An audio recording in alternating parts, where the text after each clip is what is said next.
Salam sejahtera bagi kita semua. Baik rekan-rekan sekalian, perkenalkan nama saya Bambang Panji Prianggodo. Ini adalah YouTube saya yang ketiga. Setelah yang lalu saya sudah membuat apa itu kompensasi tidak langsung, apa itu kompensasi langsung, dan yang ketiga ini saya akan memaparkan paparan pada buku Human Resource Management dengan penulis dan terbitan dari University of Minnesota, Libraries Publishing. Selain itu juga beberapa jurnal yang banyak menulis tentang Human Resource Management salah satunya. Baik, sebelumnya saya perkenalkan dulu nama lengkap saya dan juga kuliah saya. Saya sekali lagi Bambang Panji Prianggodo, nomor induk mahasiswa 030. Saya sebagai mahasiswa program Magister Manajemen Fakultas Ekonomi dan Bisnis Universitas Udayana. Pada kesempatan ini saya akan memaparkan tentang International Human Resource Management dalam bahasa Indonesia, yang juga disebut sebagai pengelolaan manajemen sumber daya manusia skala internasional atau global, yang merupakan tugas dari Bapak dosen kami yang sekaligus sebagai dekan di Universitas Udayana, yang terhormat Bapak Agus Ganesha Rahyuda SEMM PhD. Kami mengharapkan Bapak dan keluarga sehat sekalian, dan kami menerima mohon dikoreksi saran perbaikan kami depan. Baik, di era modern seperti ini sudah banyak perusahaan yang melakukan kegiatan-kegiatan bisnis secara lebih global agar bisa terus bersaing dan berkembang, mulai dari proses produksi, distribusi, penjualan, serta hal lainnya yang berkaitan dengan proses bisnis. Selain itu, perkembangan perdagangan global secara langsung dan tidak langsung memiliki pengaruh terhadap perusahaan dan manusia yang ada di dalamnya. Tidak jarang perusahaan membutuhkan sumber daya berskala internasional dari segi kualitas dan aspek sosial budayanya. Oleh karena itu, perusahaan harus semakin variatif karena membutuhkan manajemen sumber daya manusia yang semakin kompleks untuk memenuhi kebutuhan perusahaan di negara-negara yang berbeda-beda. Perusahaan harus mulai menerapkan manajemen sumber daya manusia skala internasional atau MSDMI untuk memperoleh sumber daya manusia yang berkualitas dan dapat memberikan pelayanan terbaik di mana perusahaan beroperasi. Pengelolaan sumber daya manusia secara internasional atau secara global memerlukan penanganan yang lebih kompleks bila dibandingkan dengan manajemen sumber daya manusia secara domestik. Setiap negara memiliki karakteristik yang berbeda-beda, sehingga manajemen sumber daya manusia global harus mampu mengimbangi karakteristik yang berbeda-beda tersebut. Pada pembahasan ini kita akan bagi menjadi 4 topik, yaitu yang pertama adalah gambaran umum dari manajemen sumber daya manusia global atau internasional MSDMI. Yang kedua, strategi peletakan karyawan, pertimbangan dalam proses manajemen sumber daya manusia global atau internasional atau MSDMI, serta contoh kasus yang dapat membuat kita agar lebih memahami mengenai manajemen sumber daya manusia global atau internasional atau MSDMI. Baik, kita selanjutnya kita akan bagaimana itu untuk tahu apa itu SDM internasional atau internasional HRM. Pengertian manajemen SDM internasional atau internasional HRM. Manajemen sumber daya internasional atau MSDM ini adalah proses mempekerjakan, mengembangkan, dan memberikan penghargaan orang di dalam organisasi internasional atau global. Atau dengan kata lain, manajemen sumber daya manusia internasional adalah penggunaan sumber daya internasional untuk mencapai tujuan organisasi tanpa memandang batas geografis. Pengertian lain, internasional HRM adalah proses pengelolaan atau mengelola orang melintasi batas internasional oleh perusahaan-perusahaan multinasional. Ini melibatkan manajemen di seluruh dunia dari orang, bukan hanya manajemen ekspatriat. Perusahaan yang berfungsi secara global terdiri dari perusahaan internasional dan multinasional. Saya ulangi, perusahaan yang berfungsi sebagai global atau perusahaan yang berfungsi secara global terdiri dari perusahaan internasional dan multinasional.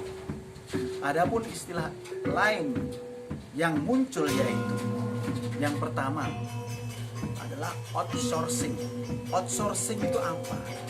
Outsourcing adalah ketika sebuah bisnis merelokasi atau memindahkan sebagian operasinya ke negara yang berbeda dari yang ada di sana saat beroperasi. Yang kedua, pengalih-dayaan adalah kegiatan perusahaan membuat kontrak dan dengan perusahaan lain untuk melakukan beberapa pekerjaan untuk orang lain. Ini bisa terjadi di negeri atau di dalam negeri, situasi outsourcing. Yang ketiga, pasar domestik. Apa itu pasar domestik? Bahwa suatu produk dijual hanya di dalam negara tempat bisnis beroperasinya. Jadi produk tersebut hanya dijual di tempat beroperasi dari perusahaan tersebut. Pasar domestik. Yang keempat, pasar internasional adalah bahwa suatu organisasi menjual produk di negara lain, sementara multinasional berarti bahwa tidak hanya produk yang dijual di suatu negara, tetapi operasional diatur dan dijalankan di negara selain tempat bisnis dimulai.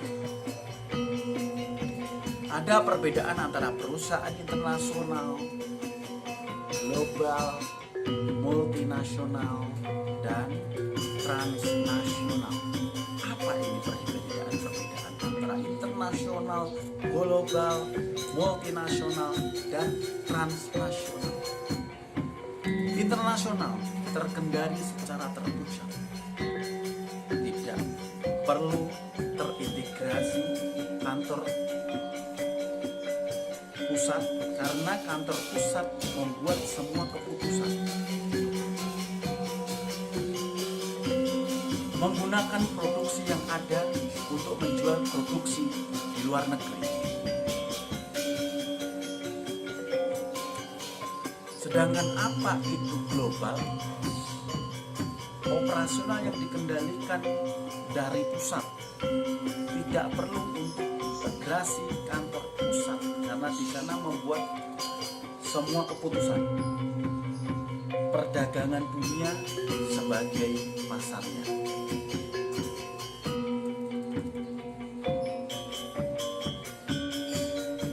Responsif pasar rendah karena dikontrol terpusat. Ini sama dengan tadi perusahaan internasional, responsifnya juga rendah. Kemudian multinasional, kantor asing dipandang sebagai anak perusahaan. Kantor pusat masih memiliki banyak kendali, responsif pasar tinggi.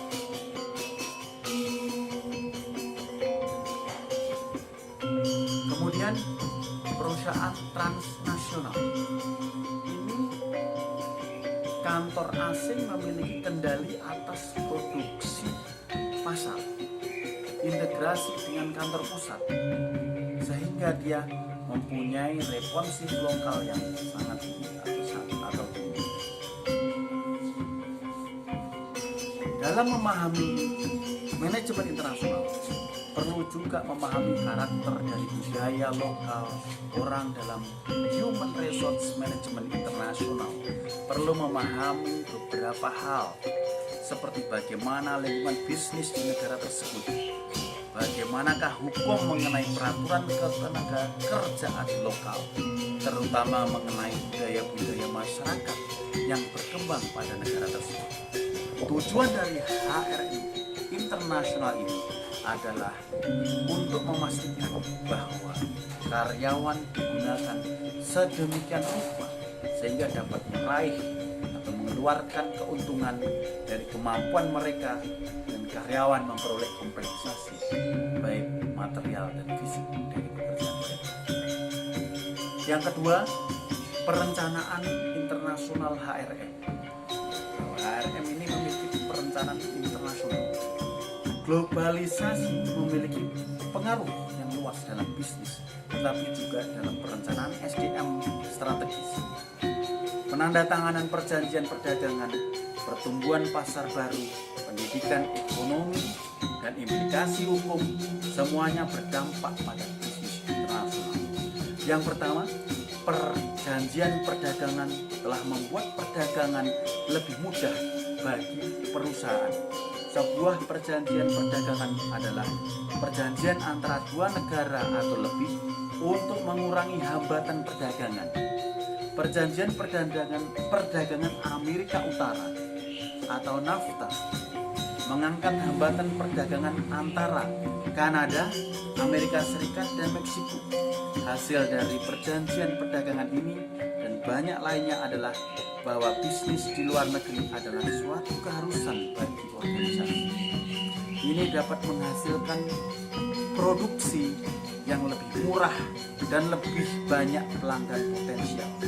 Karena itu, bersama dengan aspek perencanaan strategis operasional global, sumber daya manusia juga harus strategis.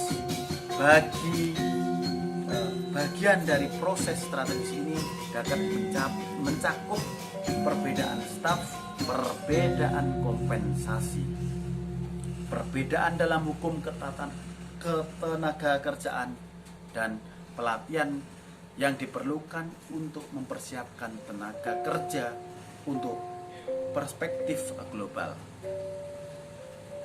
Yang kedua, melalui penggunaan perjanjian perdagangan dan pertumbuhan pasar baru seperti pasar Cina, ada lebih banyak tempat tersedia untuk menjual produk, yang berarti perusahaan harus diposisikan secara strategis untuk membuat produk yang tepat di pasar yang tepat. Kinerja tinggi di pasar-pasar ini membutuhkan modal manusia yang mampu membuat keputusan. Yang ketiga, tingkat pendidikan di negara-negara di mana bisnis beroperasi sangat penting bagi manajer SDM.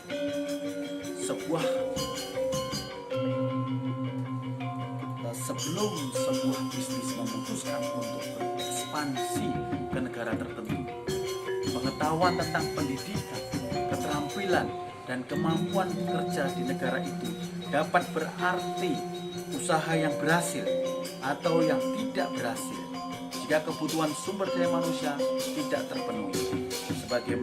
Sebagian besar sumber daya manusia suatu negara tergantung pada pentingnya pendidikan bagi negara tersebut.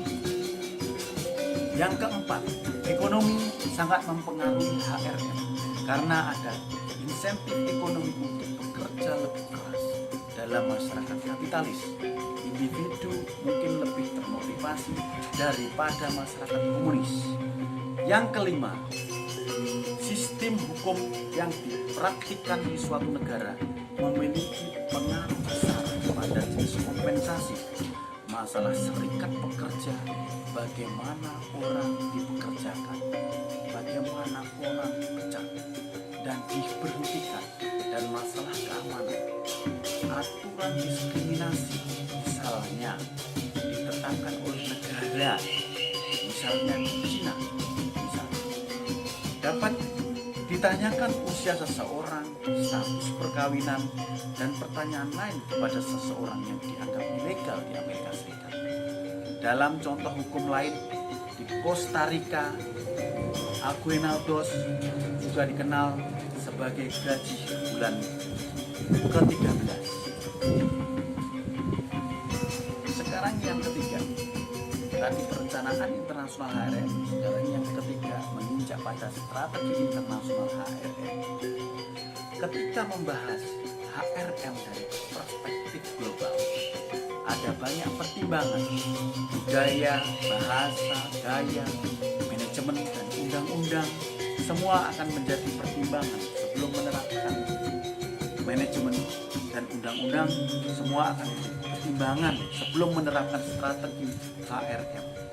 Menurut Beckler et al. Tahun 2004 berpendapat bahwa untuk perusahaan multinasional mengidentifikasi proses HRM terbaik untuk seluruh organisasi bukan tujuannya, melainkan menemukan yang paling cocok antara lingkungan eksternal perusahaan, yaitu hukum, dan strategi keseluruhan perusahaan, kebijakan SDM, dan implementasi kebijakan-kebijakan itu. Tujuan dari strategi HRM adalah untuk menjadi transnasional yang terdiri dari 3 komponen. Apa 3 komponen tersebut? Yang pertama adalah ruang lingkup transnasional, melibatkan kemampuan untuk membuat keputusan di tingkat global daripada di tingkat domestik. Yang kedua, representasi transnasional, yang berarti manajemen dari semua negara tempat bisnis beroperasi terlibat dalam keputusan bisnis. Yang ketiga, proses transnasional, berarti bahwa organisasi dapat melibatkan berbagai perspektif, bukan hanya yang domestik. Budaya adalah komponen kunci untuk mengelola HRM. Dengan skala global, memahami budaya, tetapi juga mengetahui perbedaan budaya dapat membantu strategi HRM menjadi sukses di negara manapun. Brad Hofstede, seorang peneliti di area budaya, mengembangkan daftar 5 dimensi budaya yang dapat membantu menentukan bagaimana budaya berbeda-beda. Menurut Hofstede tahun 2011, di antaranya yang pertama adalah individualisme, kolektivisme. Saya ulangi, yang pertama adalah individualisme, kolektivisme. Hofstede menggambarkan derajatnya di mana individu diintegrasikan ke dalam kelompok sebagai individu diintegrasikan ke dalam kelompok. Sebagai contoh, di Amerika Serikat, kami adalah seorang individualis masyarakat, yaitu setiap orang menjaga dirinya sendiri dan keluarga dekatnya. Ada lebih banyak fokus pada individu prestasi yang bertentangan dengan prestasi kelompok. Dalam masyarakat kolektif, masyarakat didasarkan pada keterpaduan kelompok. Apabila itu kelompok keluarga atau kelompok kerja, akibatnya fokusnya adalah pada kebaikan kelompok, bukan pada individu. Yang kedua, jarak kekuasaan atau power distance. Jarak kekuasaan atau power distance mengacu pada sejauh mana anggota yang kurang kuat organisasi menerima bahwa kekuasaan tidak didistribusikan secara merata. Sebagai contoh, beberapa masyarakat mungkin berusaha untuk menghilangkan perbedaan kekuatan dan kekayaan, sementara yang lain lebih suka jarak kekuasaan yang lebih tinggi. Dari perspektif HRM, ini perbedaan mungkin menjadi jelas ketika karyawan diminta untuk bekerja dalam tim lintas fungsi. Manajer Denmark mungkin tidak memiliki masalah dalam menerima saran dari karyawan karena jarak kebudayaan yang rendah. Tetapi manajer Arab Saudi mungkin memiliki masalah dengan hubungan informal dengan karyawan karena tingkat kekuatan kebudayaan relatif. Yang ketiga, penghindaran ketidakpastian. Mengacu pada bagaimana masyarakat mentolerir ketidakpastian, negara-negara yang lebih fokus pada penghindaran cenderung meminimalkan ketidakpastian dan karenanya memiliki undang-undang, aturan, dan tindakan keselamatan lainnya yang lebih ketat. Negara-negara itu lebih toleran terhadap situasi di mana suatu perusahaan di Amerika memutuskan untuk menerapkan strategi HRM yang sama operasional di Peru. Yang keempat, maskulinitas dan feminitas. Maskulinitas dan feminitas mengacu pada distribusi peran emosional antara gender dan gender norma diterima oleh masyarakat.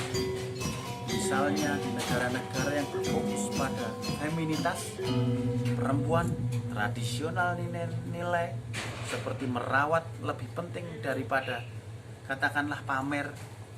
Implikasinya terhadap HRM sangat besar. Sebagai contoh, Swedia memiliki budaya yang lebih feminin yang ditunjukkan dalam praktik manajemennya. Komponen utama dalam penilaian kinerja manajer adalah memberikan bimbingan. Tidak dapat melakukan aspek pekerjaan ini juga, atau dia mungkin mengambil lebih banyak latihan untuk dapat melakukannya. Yang kelima, orientasi jangka panjang, jangka pendek. Mengacu pada cakrawala waktu masyarakat, sepanjang orientasi jangka ada fokus pada imbalan masa depan untuk pekerjaan sekarang, ketekunan, dan pemesanan hubungan berdasarkan status.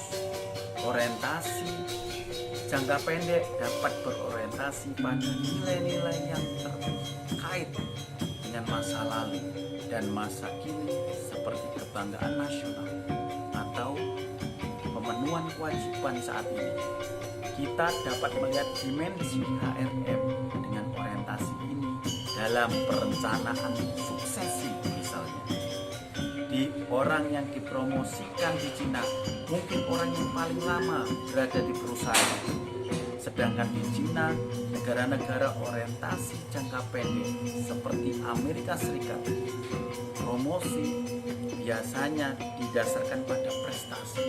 Seorang Amerika yang bekerja karena sebuah perusahaan Cina mungkin kesal melihat seseorang dipromosikan yang tidak melakukan pekerjaan dengan baik. hanya karena mereka sudah ada di sana lebih lama. Saya ulangi, hanya karena mereka sudah ada di sana lebih lama. Dan sebaliknya, aspek budaya lain termasuk norma, nilai, ritual, dan budaya material, norma umumnya, cara yang diterima dalam melakukan sesuatu, dan nilai-nilai adalah hal-hal yang menurut budaya penting.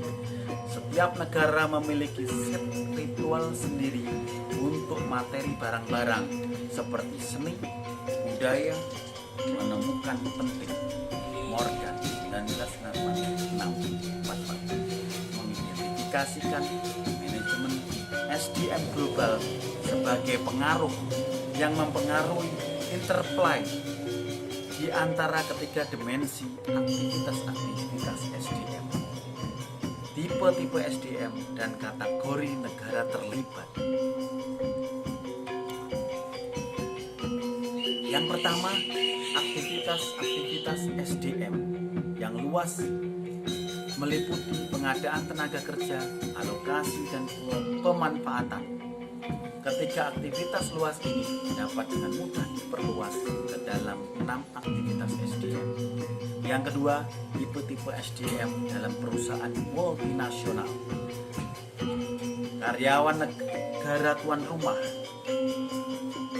host country nasional.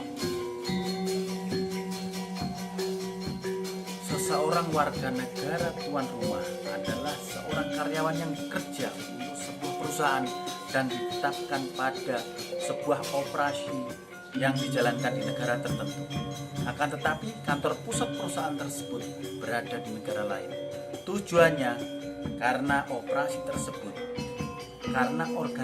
tersebut ingin memperlihatkan dengan jelas bahwa organisasi tersebut membuat satu komitmen dengan negara tuan rumah dan bukan hanya membuka sebuah operasi luar negeri. Yang kedua, karyawan negara asal, parent country national. Karyawan negara asal atau expatriate adalah seorang karyawan yang bekerja dalam sebuah operasi yang bukan merupakan warga yang berasal dari negara di mana operasi ditempatkan, tetapi karyawan tersebut merupakan seorang warga yang berasal dari negara di mana kantor pusat organisasi tersebut bertempat. Yang ketiga, karyawan negara ketiga, third country national. Karyawan ini adalah seorang warga dari suatu negara yang bekerja di negara kedua dan dipekerjakan oleh sebuah organisasi yang berkantor pusat di negara ketiga. Saya ulangi, karyawan negara ketiga. Karyawan ini adalah seorang warga dari satu negara yang bekerja di negara kedua dan dipekerjakan oleh sebuah organisasi yang berkantor pusat di negara ketiga. Yang ketiga, kategori negara atau bangsa yang terlibat dalam aktivitas MSDM internasional, yaitu negara tuan rumah, host country, di mana sebuah cabang dapat ditempatkan. Selanjutnya, negara asal, home country, di mana perusahaan itu memiliki kantor pusat. Yang selanjutnya, negara-negara lain yang mungkin menjadi sumber tenaga kerja modal dan input lainnya. Yang keempat, manajemen sumber daya manusia. Konsep manajemen sumber daya manusia MSDM lebih memikat bahwa perhatian akademisi dan praktisi. Sejak konsep ini pertama kali diperkenalkan pada pertengahan tahun 1980-an, konsep MSDM secara jelas dilakukan oleh kelompok Michigan menurut Umbran et al. Tahun 1984 dalam Michael Armstrong 2013 menyatakan bahwa sistem SDM dan struktur organisasi harus dikelola dalam cara yang harmoni dan strategi organisasi 4 proses dasar yang digunakan di semua organisasi adalah yang pertama, seleksi, mencocokkan sumber daya manusia yang ada dengan jabatannya. Yang kedua, penilaian atau manajemen kinerja. Yang ketiga, imbalan atau reward. Yang keempat, mengembangkan karyawan berkualitas bagus. Fredwood et al. Menyatakan bahwa fungsi SDM harus dikaitkan dengan prosedur organisasi dengan memberi data dasar SDM bagi bisnis dengan memastikan bahwa manajer senior memberi perhatian mengenai permasalahan SDM sebagaimana memberi perhatian fungsi yang lain, dan dengan mengukur kontribusi fungsi SDM pada tingkat strategik, manajerial, dan operasional.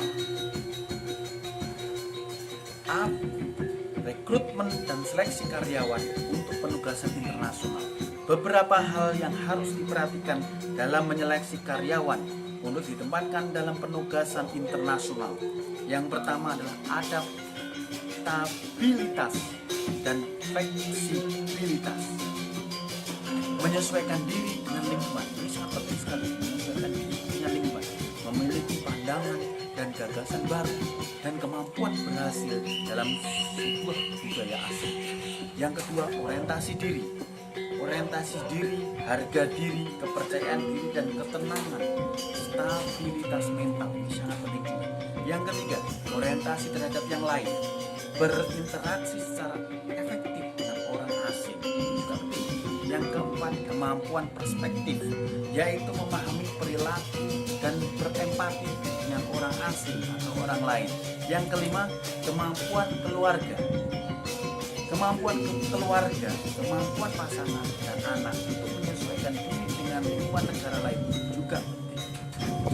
Analisa pekerjaan dan deskripsi pekerjaan harus berbeda untuk penugasan ke luar negeri, karena kita ketahui bahwa kompensasi tertentu selain yang teknis penting untuk keberhasilan. Sebagaimana sebagian besar dari kompensasi itu tidak ada hubungannya dengan kemampuan seseorang untuk melakukan pekerjaan, tetapi terkait dengan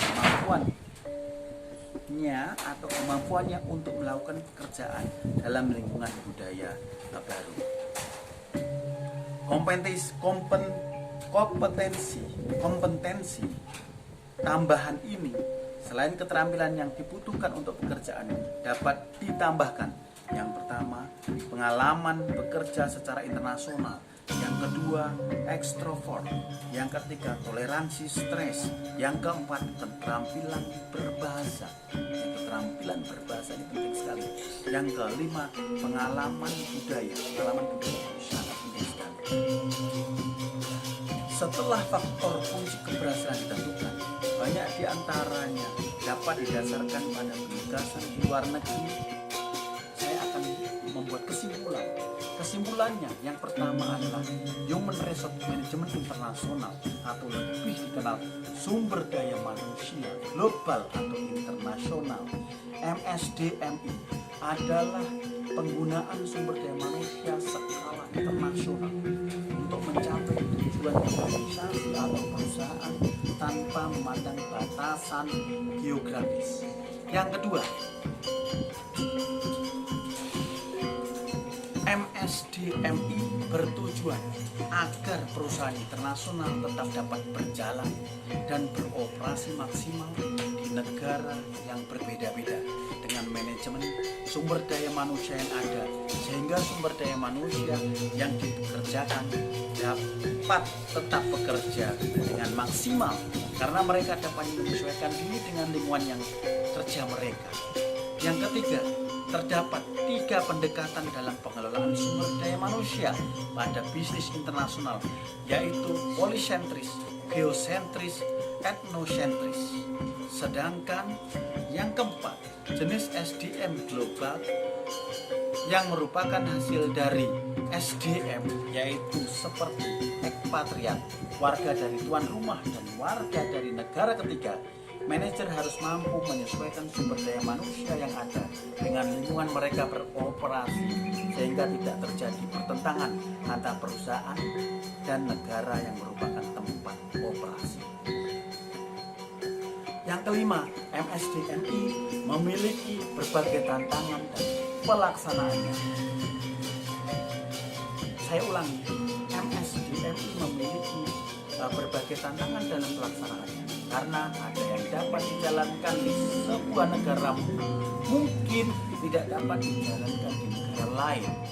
Yang keenam, pembagian kerja menghadapi banyak perbedaan politik, sosial, hukum, dan kultur antara negara dan orang di luar negeri. Oleh karena itu, manajer harus dapat mengelola sumber daya manusia yang ada dengan tempat di mana sumber daya manusia itu berada. Baiklah, demikianlah pemaparan saya mengenai International Human Resource Management atau lebih dikenal dengan pengelolaan sumber daya manusia secara internasional atau global. Saya harapkan rekan-rekan semua, rekan-rekan fakultas atau sesama mahasiswa di Angkatan Magister Manajemen 43 UNUD ataupun rekan-rekan yang melihat video ini, saya harapkan memberikan kritik dan saran serta pertanyaan terkait materi di kolom komentar, di mana pertanyaan akan segera saya jawab di komentar juga, di kolom komentar yang ada juga. Semoga apa yang saya sampaikan dapat menambah pengetahuan kita terkait MSDMI, dan saya juga mohon maaf apabila dalam penyampaian saya kurang sempurna atau jauh dari sempurna, mengingat keterbatasan saya. Saya sekali lagi bimbingan dari Bapak Dekan atau dosen kami, Pak Agus Ganesha SEMMHD, yang merupakan dosen muda dari Universitas Udayana, dan juga para sumber-sumber pakar ekonomi bisa memberikan masukan yang tentunya akan memperbaiki kami dan memperbaiki produk-produk video kami yang ke depan. Saya kira itu saja yang bisa kami paparkan. Sekali lagi kepada saudara-saudara saya umat muslim, saya ucapkan selamat menjalankan ibadah puasa. Berpuasalah dengan baik, berpuasalah dengan tulus dan sesuai dengan aturan yang benar, dan selalu menghormati saudara-saudara kita. Kita harus satu rukun untuk membangun Bali supaya Bali ajak, Bali akan berkembang dengan pesat, dan ke depan Bali menjadi pariwisata nomor satu. Kita sebagai tokoh-tokoh yang harus bisa memanfaatkan potensi yang ada, mengembangkan perekonomian yang kuat, membuat Bali yang hebat, membuat inovasi, menciptakan pekerjaan-pekerjaan, membuat perusahaan-perusahaan ke depannya setelah kita lulus daripada kuliah di Universitas Kebanggaan kita, Universitas Udayana ini. Demikian yang bisa saya sampaikan. Billahi taufiq wal hidayah. Wassalamualaikum warahmatullahi wabarakatuh. Om Santi Santi Santi Om. Namo Buddhaya. Salam sejahtera.